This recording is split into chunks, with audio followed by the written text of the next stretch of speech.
तो अभी क्या है कि आपको ये पैटर्न समझ में आ रहा होगा। तो आप यहाँ पे देख रहे हैं, तो यहाँ पे हम पैटर्न को पढ़ पा रहे हैं।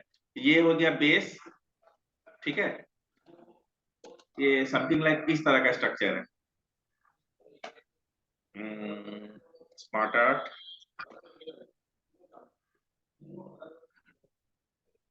करेक्ट।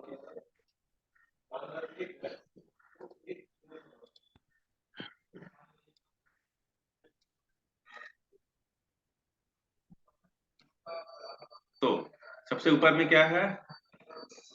ब्रेक फास्ट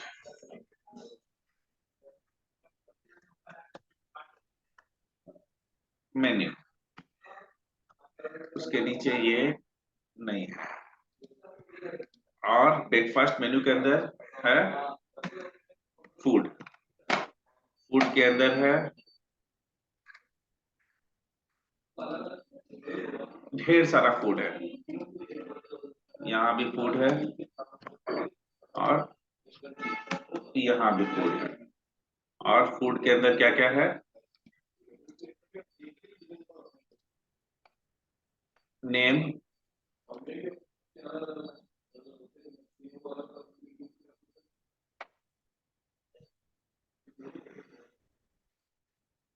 नेम है, प्राइस है,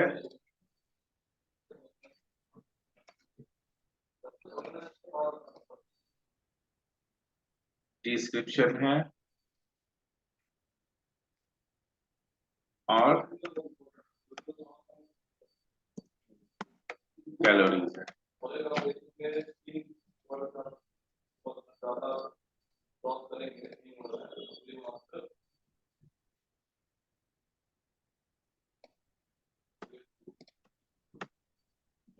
अच्छा, इसके बगल में आ गया।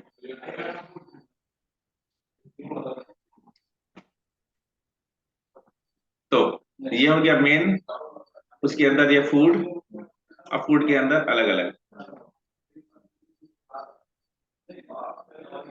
यहाँ पे देखिए मेन हो गया ब्रेकफास्ट मेनू, फूड, और फूड के अंदर फिर अलग अलग। ठीक है। तो ये एक तरह का सिंक्रोनाइजेशन है। हम लूप चलाना शुरू करेंगे फूड से, फूड का एरे बनेगा, और फिर फूड का एरे में हमको नेम मिलेगा, प्राइस मिलेगा, डिस्क्रिप्शन मिलेगा और कैलोरीज मिलेगा। तो फूड जीरो में क्या मिलेगा? फूड जीरो का नेम में मिलेगा ये। तो ये हो गया जीरो का नेम, ये हो गया जीरो का प्राइस। उसी तरह से जब दूसरा डेटा में आएंगे तो ये क्या हो जाएगा? वन का नेम, वन का प्राइस। तो इस तरह से लूप चलता जाएगा। उसी तरह से यहाँ जेसन फॉर्मेट में आएंगे तो जीरो, यहाँ पे डेटा कैसे होगा? जीरो का नेम, जीरो का एज, जीरो का सिटी।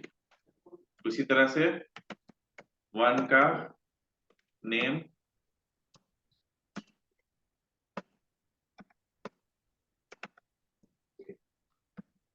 वन का एज और वन का सिटी।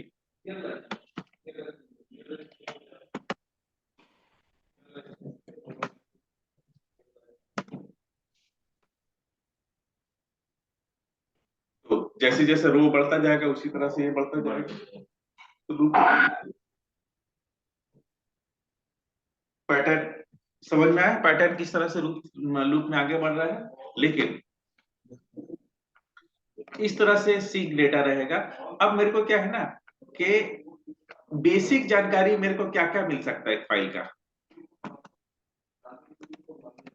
इसका नाम क्या है? फाइल का नाम क्या है? क्रिएटेड एक्सटेंशन क्या है? Created size, date, modified date,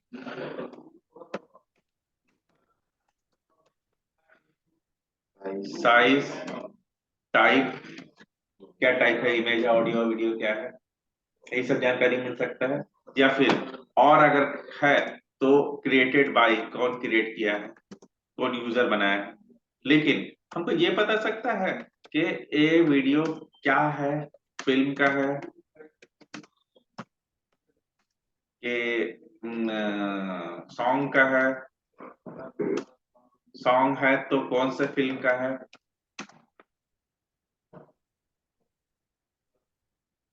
ठीक है, ये जो पीडीएफ है, ये इसमें क्या कंटेंट है, उसके बाद किस डिपार्टमेंट का है, कौन से सेक्शन का है, इसमें इमेज वगैरह है कि नहीं, इसमें क्या टेक्स्ट है, तो इसके अंदर को पढ़ना होगा ना।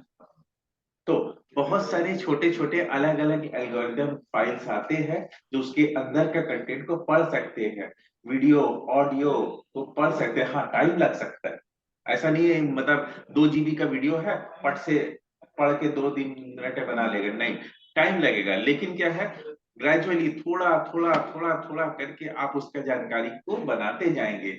इसी जानकारी को प्रोसेस करने को हम लोग मैप रेड्यूस कहते हैं, जो कि बिग डेटा का एक इम्पोर्टेंट पार्ट होता है।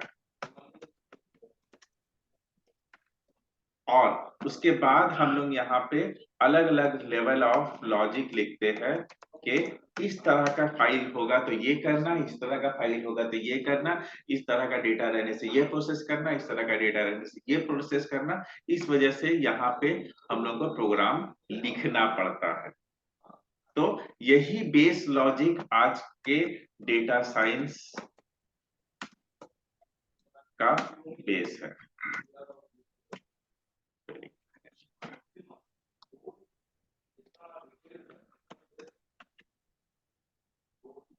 जिसके लिए हम लोग सर को फिर से रिपीट कीजिए ना सर। एआई का जरूरत पड़ता है। सर हाँ, बोलिए। फिर से रिपीट कीजिए ना ऊपर वाला पार्ट को। देखिए, सो ऊपर वाला पार्ट क्या बोले, फिर से रिपीट कीजिए ना। देखिए ये जो अलग अलग फाइल्स की का जानकारी जो जनरेट कर रहे हैं ना, इसके लिए एल्गोरिदम लिखना पड़ता जी है, सर। जिसका बेस तरीका होता है उस जिसको बोलता है मैप रेड्यूस। ठीक है, ओके। जो इंपॉर्टेंट मैप रेड्यूस क्या होता है कि ये डेटा फाइल के बारे में इंफॉर्मेशन गैदर करके एक तरह का एक्सएमएल और जेसन और टेक्स्ट फाइल बनाता है, जिसको हम आसानी से पढ़ के आसान मतलब उसको टैबुलर फॉर्मेट में निकाल सकते हैं कि ये जानकारी किस लिए है, किस वजह से है, क्या काम में आ रहा है। Okay sir. ठीक है, और फिर यही वाला टेक्निक सब आगे बढ़ के आज के टाइम में डेटा साइंस कहला रहा है, जिसमें क्या है कि ढेर सारा टूल्स आता है, टूल्स एंड टेक्निक्स आता है, जिससे आप अनसिंक्रोनाइज डेटा को पढ़ सकते हैं, मतलब रीड कर सकते हैं।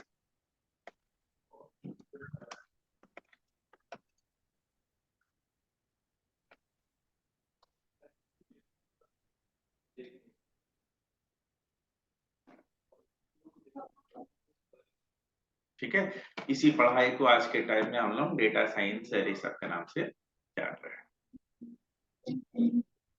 इसमें क्या होता है, तब एक्सटेंसिव लेवल पे एक्सेल में का, और ज्यादातर टाइम में बैठ के एक्सेल में ही काम करते रहेंगे।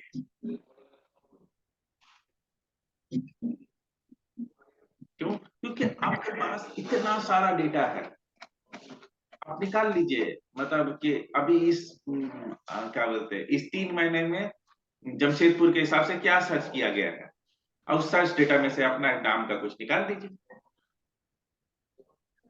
रॉ फॉर्मेट ऑफ डेटा दे दिया आपको, ढेर सारा स्कूल का बच्चा लोग का लिस्ट दे दिया, उसमें से निकालिए कुछ जानकारी।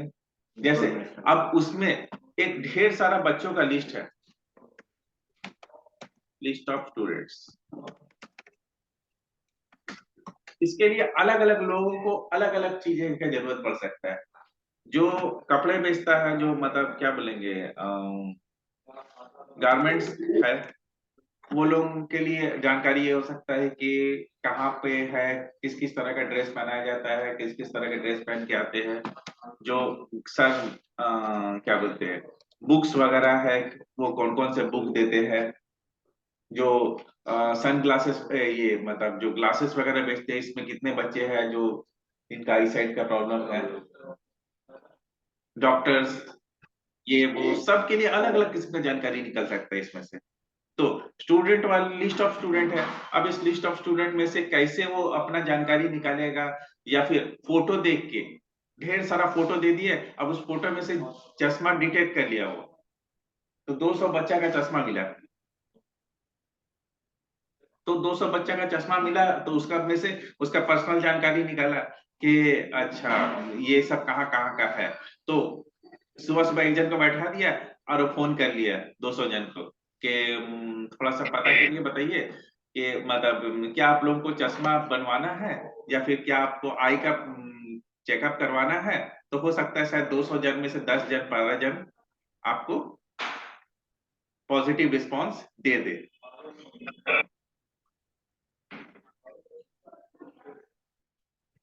तो आपका बहुत काम आसान हुआ। कैसे निकाला? फोटो से, यस सर। फोटो को देखा, सबका फोटो A4 साइज का था, मतलब ये पासपोर्ट साइज का फोटो था जो इसमें इस तरह का कंटेंट था, अब उसमें से वो चश्मा डिटेक्ट कर लिया कुछ एल्गोरिथम लगा के।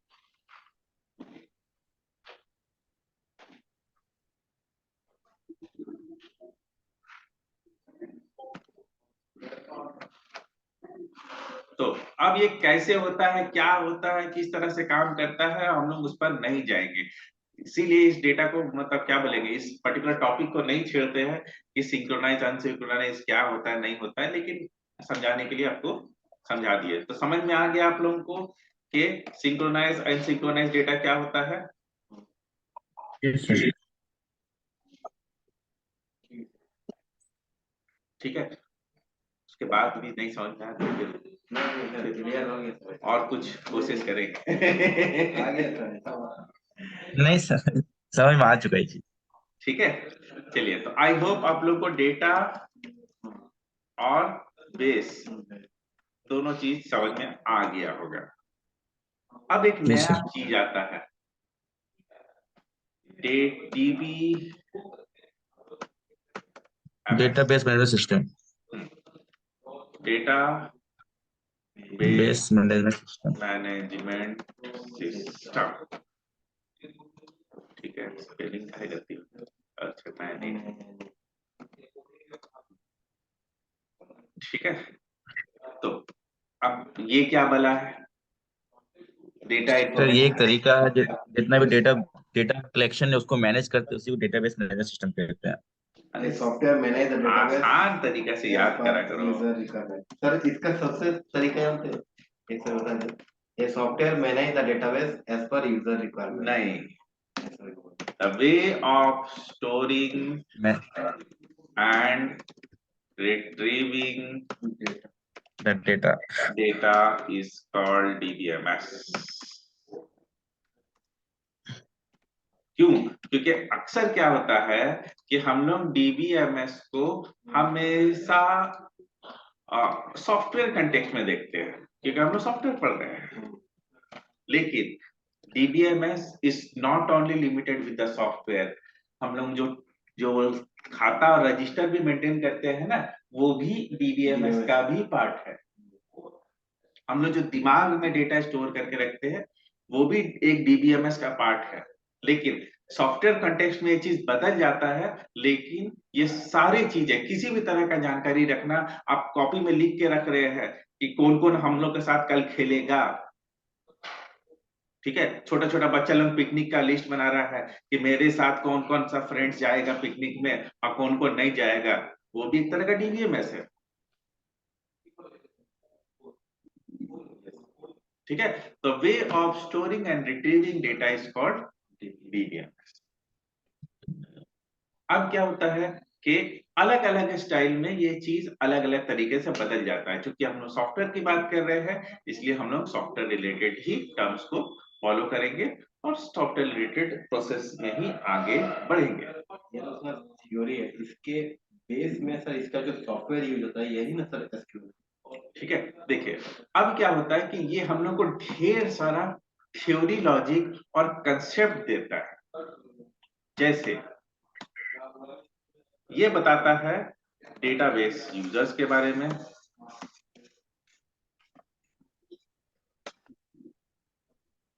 ये बताता है नॉर्मलाइजेशन के बारे में,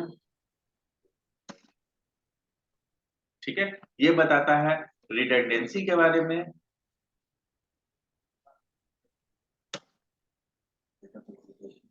ठीक है, तो ये सब क्या है? ठीक है। उसके बाद ये बताता है टैबुलर फॉर्मेट के बारे में, ये बताता है डेटाबेस लॉकिंग, ये बताता है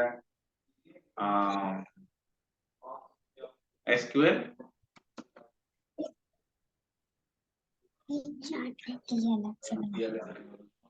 एसक्यूएल। तो अब ये अलग अलग चीजें बताता है और सबका अपना अपना थ्योरी, अपना अपना कंसेप्ट है। जैसे अगर हम डेटाबेस यूजर्स की बात करेंगे तो यहाँ पे 4 तरह के यूजर्स होते हैं।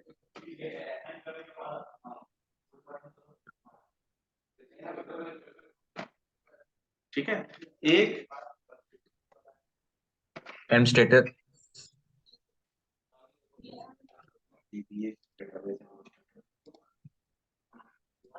थोड़ा और बड़ा कर लेते हैं।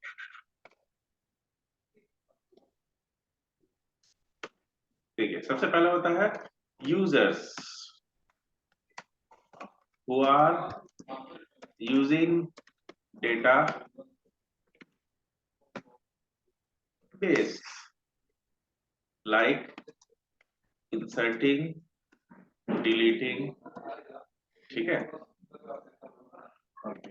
जो भी डीएमएल और डीडीएल ऑपरेशन जो जो एक्चुअल में परफॉर्म कर रहे हैं, डीएमएल ऑपरेशन, डीएमएल और सेलेक्ट ऑपरेशन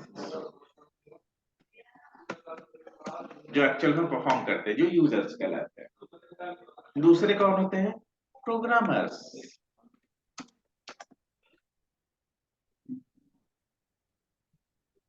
या फिर डेवलपर, जो स्ट्रक्चर डेवलप करते करता है। हैं,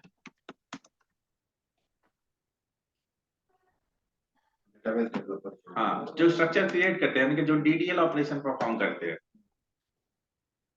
फिर तीसरे कौन होते हैं? होते हैं डीबीए, डाटा बेस एडमिनिस्ट्रेटर्स। वो क्या करते हैं? वो डेटाबेस का मैनेजमेंट करते हैं, यानी कि user management,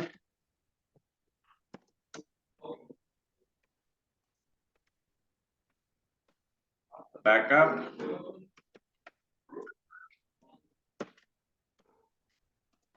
recovery, installation, configuration,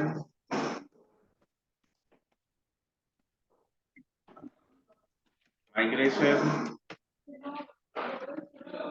ये सब करते हैं। और एक और होता है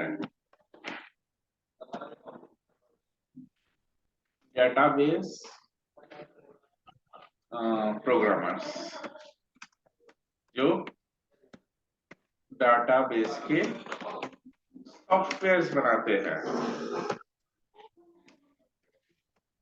लाइक Oracle,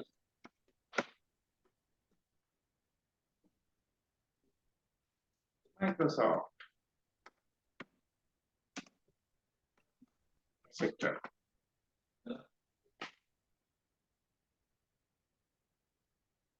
ठीक है, ये है यूज करने वाले।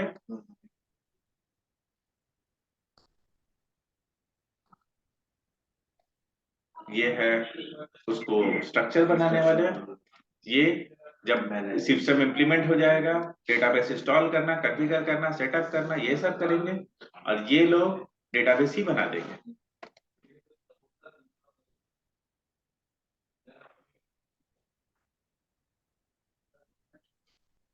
ठीक है, तो अब उसी तरह से डेटा रिडंडेंसी का कंसेप्ट आ जाता है, नॉर्मलाइजेशन का कंसेप्ट आ जाता है,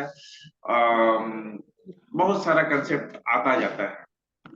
तो ये डीबीएमएस ये सब चीज के बारे में बात करता है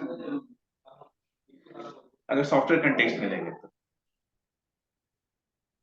ठीक है, फिर टैबुलर फॉर्मेट में डेटा कलेक्ट करना, फिर टेक्स्ट फाइल में कलेक्ट करना। टेक्स्ट फाइल का प्रोसेसिंग अलग होता है, एक्सएमएल का फाइल का प्रोसेसिंग अलग होता है, इसका अलग हिस्ट्री है। पहले खाता होता था, खाता का प्रोसेस करना। आप लोग फाइनेंशियल डेटा में जिन लोग काम करते थे पुराना टाइम में,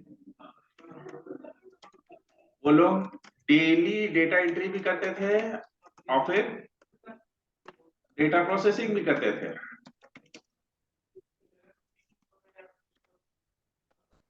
मतलब एकदम टेक्निकल भाषा में वाउचर एंट्री पे वही लोग करते थे और ट्रायल बैलेंस भी वही लोग क्रिएट करते थे।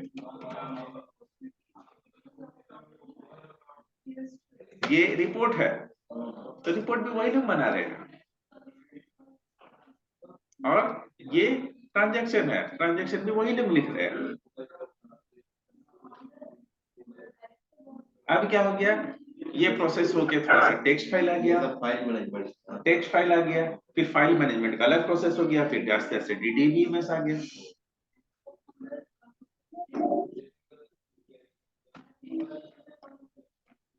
यहां तक कोई कंफ्यूजन?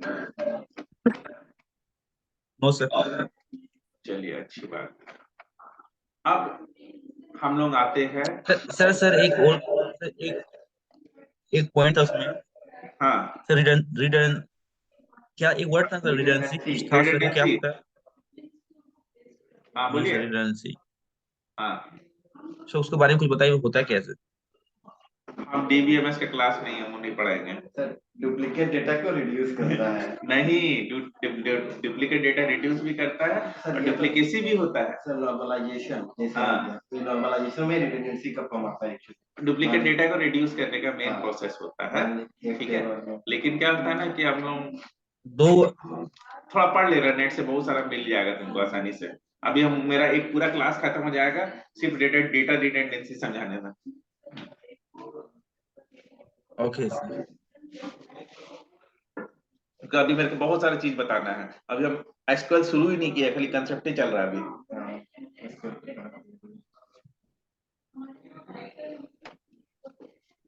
ठीक है, hello. Okay sir. Yes sir. चलिए आगे बढ़ते हैं। अब हम लोग बात करते हैं डेटाबेस सॉफ्टवेयर के बारे में, जिसमें आप लोग नाम सुन लोगे, Oracle, Microsoft SQL server, my SQL. ठीक है, फिर कुछ कुछ नाम भी नहीं सुने होंगे, जैसे एक नाम है क्या नाम है?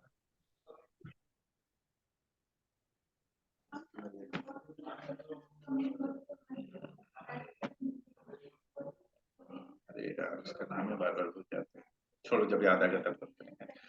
पोस्टग्रेस एसक्यूएल,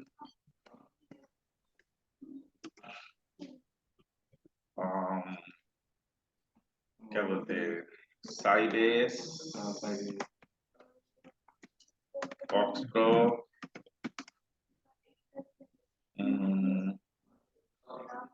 एक्सेस,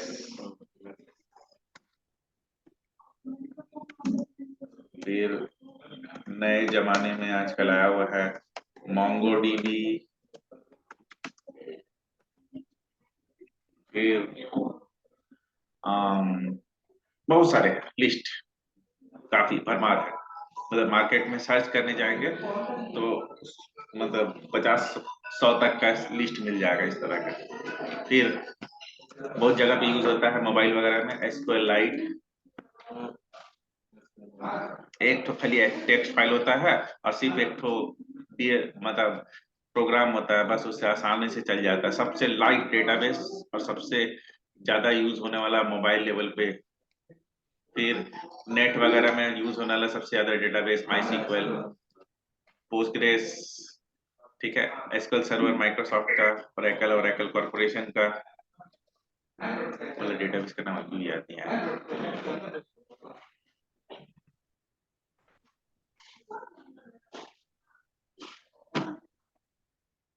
चलिए, तो ये सब सॉफ्टवेयर है जो डीबीएमएस का पैटर्न फॉलो करके बनाए गए हैं।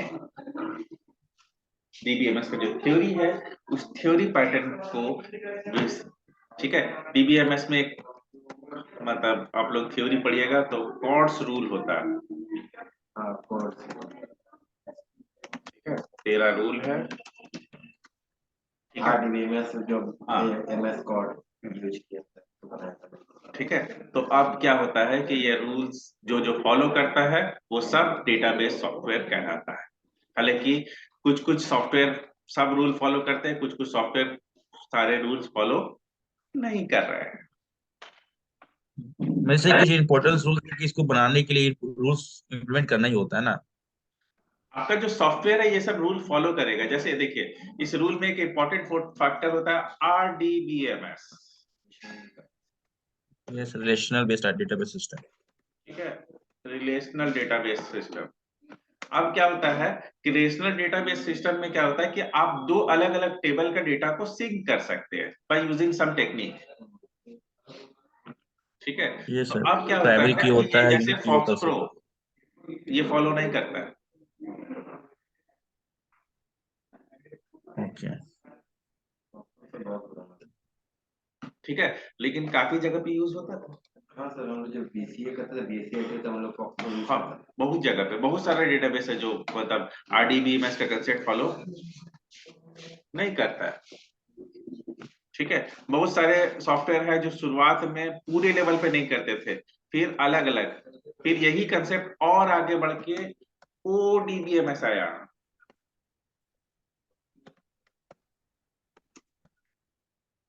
ये ऑब्जेक्ट हम्म।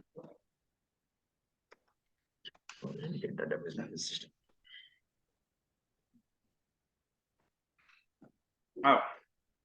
अब ये सब बहुत सारे सॉफ्ट डेटाबेस है जो ये सब सपोर्ट करते हैं। ओरेकल तो सर सभी करते हैं। ओरेकल तो सर मतलब सर। ठीक है, अब क्या होता है कि ऑपरेटिंग सिस्टम के हिसाब से बहुत सारे चीजें अलग अलग लेवल पे सपोर्ट करता है। जैसे ओरेकल जो डेटाबेस है वो लगभग हर ऑपरेटिंग सिस्टम के लिए आता है, ठीक है। माइक्रोसॉफ्ट एसक्यूएल सर्वर सिर्फ माइक्रोसॉफ्ट का डेटाबेस के लिए, ओएस के लिए। माई सीक्वल भी किसी में इंस्टॉल हो जाता है, पोस्टग्रेस भी किसी में भी हो जाता है,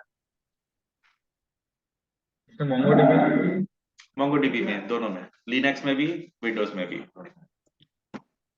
अब एक कंसेप्ट आता है जिसको बोलते हैं हम लोग एसक्यूएल, लैंग्वेज। Query language. अब ये पार्टी क्या होता है, लैंग्वेज ठीक है। तो कलेक्शन ऑफ ऑब्जेक्ट है, एक लैंग्वेज है और collection of object commands syntactical rules. उसका दिमाग जानने की जरूरत नहीं है, सिंपल बोलो, the way of communicating with data. Database, ठीक है। जो डेटाबेस सॉफ्टवेयर है ना, इससे बात करने के लिए हमको जो लैंग्वेज चाहिए वो कौन सा चाहिए, एसक्यूएल, ठीक है। इसीलिए ज्यादातर एसक्यूएल में एकदम एग्जैक्ट सिंटैक्स फॉलो किया जाता है। ज्यादातर डेटाबेस का जो insert statement, update statement, delete statement एक रहता है। फीचर्स अलग अलग दे सकते हो लोग, लेकिन एसक्यूएल सेम रखते हैं। क्यों रखते हैं, क्योंकि ये स्टैंडर्ड बनाया गया है कि अगर आपका डेटाबेस सॉफ्टवेयर होगा तो ये पैटर्न फॉलो करना पड़ेगा।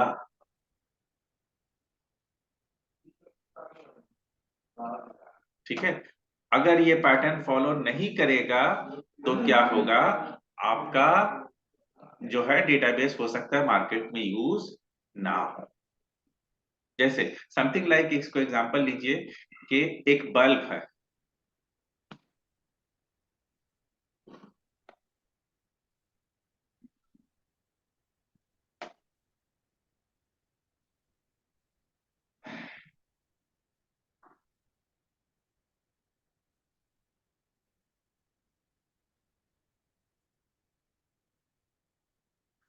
ठीक है, एक बल्ब है, नेट से निकाल लेते हैं क्या दिक्कत है।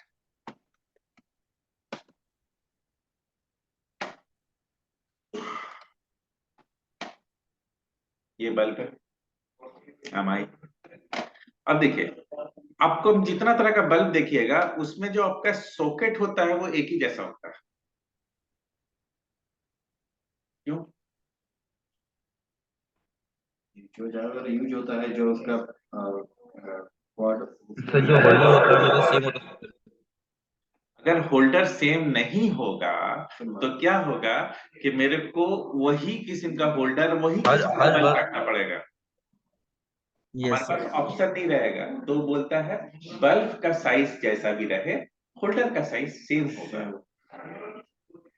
क्योंकि ये एक स्टैंडर्ड है, इतना ही साइज होगा। जैसे जितना भी एशियन कंट्रीज वगैरह में ये चलते हैं, और यूएस वगैरह में ये पैटर्न फॉलो होता है, ये घुमाने वाला। 27 में ठीक होता है। हम्म, ठीक है, तो वहां पे जितने भी बल्ब कंपनी है वो इसी पैटर्न में बल्ब बनाते हैं। हम्म, तो यहाँ पे भी जो ये एसक्यूएल है, ये एक पैटर्न है, ये एक टेक्निक है जिससे डेटाबेस बात करता है। तो पहले क्या होता था कि लोग लेफ्ट ज्वाइन करने का, राइट ज्वाइन करने का अलग अलग टेक्निक इस्तेमाल करते थे। बाद में क्या हो गया, ये सबको बोला गया कि एक स्टैंडर्ड में आपका लैंग्वेज होगा। ठीक है, इंसर्ट करने के लिए कोई इंसर्ट या फिर कोई ऐड नहीं लिखेगा, सब कोई इंसर्ट ही लिखेगा। ठीक है, अपडेट करने के लिए कोई अपडेट, कोई एडिट नहीं लिखेगा, सब कोई अपडेट ही लिखेगा। ठीक है, तो अब क्या हो गया कि जो जो डेटाबेस डीडीएल और डीएमएल के लिए एसक्यूएल का फॉर्मेट यूज करता है उसको हम लोग बोलते हैं एसक्यूएल सपोर्टिंग लैंग्वेज। इसीलिए ये सब में आपको एसक्यूएल का फॉर्मेट मिलेगा। इसमें भी एसक्यूएल ही सुनिएगा, इसके में भी एसक्यूएल ही सुनिएगा, इसमें भी एसक्यूएल, इसमें भी एसक्यूएल, सब में एसक्यूएल फॉर्मेट। फॉक्स प्रो छोड़ के, फॉक्स प्रो एक्स्ट्रा फॉर्मेट नहीं यूज करता, इसका अलग तरीका है। एमएस एक्सेस भी एक्सएल फॉर्मेट होता है, इसको लाइट में भी। हाँ, मोंगोडीबी में यूज नहीं होता है।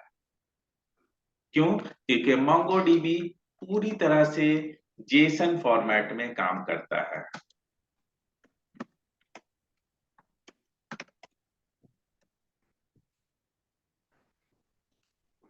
ठीक है, यानी कि नो एसक्यूएल का फॉर्मेट। इसीलिए ये स्टैंडर्ड एसक्यूएल स्ट्रक्चर्ड का इंसर्ट, अपडेट, डिलीट नहीं यूज करता। ये भी एक सर एसक्यूएल है, नो एसक्यूएल। हाँ, नो एसक्यूएल मतलब जिसमें एसक्यूएल का इंसर्ट, अपडेट, डिलीट फॉर्मेट इस्तेमाल नहीं होगा। अच्छा सर, ये मोबाइल ये पूरा जेसन का पूरा प्रॉपर्टी ये पूरा जेसन का फॉर्मेट फॉलो करता है। अब जेसन का फॉर्मेट यूज करने से अपने फायदे और अपने नुकसान हैं। ठीक है, पहले छोटा सा नुकसान का बात कर लेते हैं। नुकसान ये है कि हमारे दिमाग में यही फॉर्मेट चलता रहता है डेटा का। Table format. ठीक है, ये रोल होगा, ये नेम होगा, ये एड्रेस होगा, ठीक है, ये फोन होगा। लेकिन आप एक सिचुएशन को समझिए,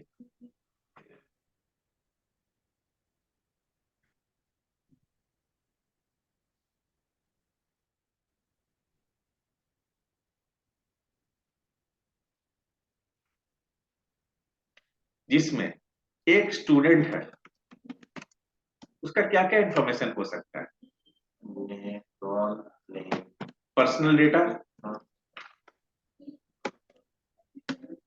क्लास डेटा, सब्जेक्ट डेटा,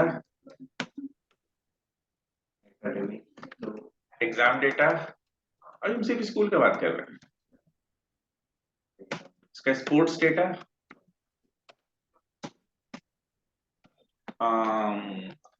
उसका क्या बोलेंगे, कंप्लेन, कंप्लेन बाद में छोड़ो, अटेंडेंस डेटा।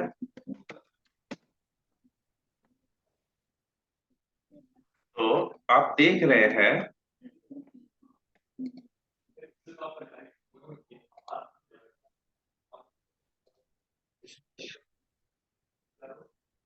कि इतना सारा अलग अलग लेवल ऑफ डेटा हम लोग को अभी फिर भी कम है, और करेंगे तो अभी और निकलेगा, है ना?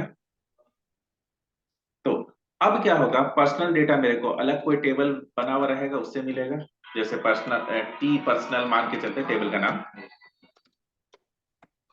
क्लास के लिए टी क्लास, सब्जेक्ट के लिए टी सब्जेक्ट, हालांकि और नहीं, ये स्ट्रक्चर और कॉम्प्लेक्स होगा।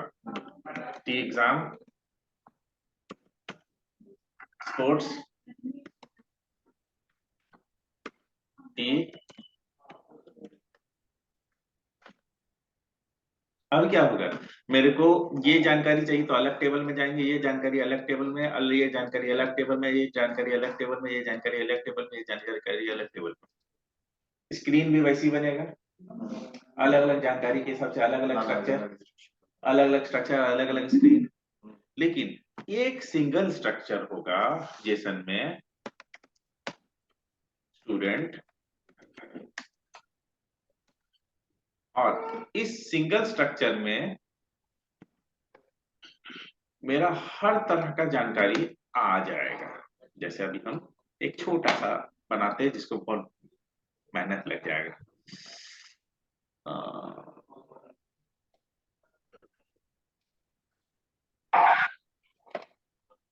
अभी देखिए, पहला जानकारी पर्सनल, पर्सनल सिंगल जानकारी है, इसीलिए इस तरह का चीज। नेम क्या होगा, XYZ, ठीक है। फादर नेम, ABC, ठीक है, डॉट डॉट डॉट, मल्टीपल जानकारी, ठीक है। तो देखो, एक स्ट्रक्चर बना पर्सनल, जो मेरे को ये सब जानकारी दिया, हालांकि ये इक्वल टू नहीं, यहाँ कोलन होता है एक्चुअल में जेसन का फॉर्मेट में। उसी तरह से नेक्स्ट,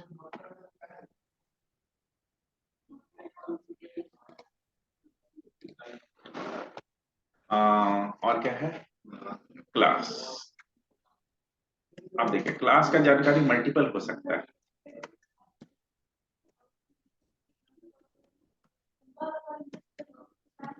इसलिए एरे बनेगा। मतलब 2010 में ईयर 2010 में वो क्लास नर्सरी,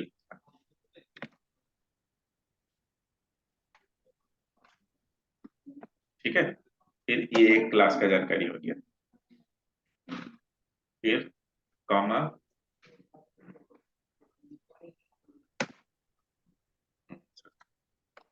इसको थोड़ा नीचे कर देते ताकि देखने में समझ में आए। इसको कर देते ऊपर, डिलीट, इसको नीचे, और इसको नीचे। तो अभी आप देख पा रहे हैं कि ये हो गया क्लास का जानकारी। फिर 2011 में ये नर्सरी से आई के आ गया। अब फर्दर हर साल के लिए dot dot dot dot dot